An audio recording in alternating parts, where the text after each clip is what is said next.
Zaten burada böyle bize de dua etmeyi inşallah.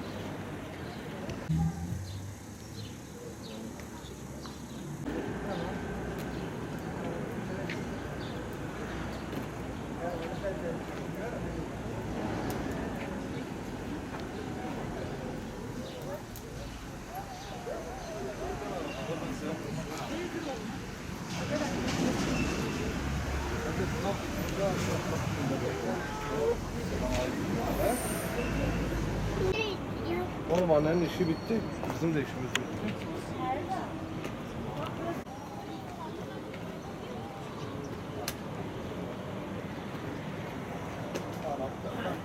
Falan yok ben.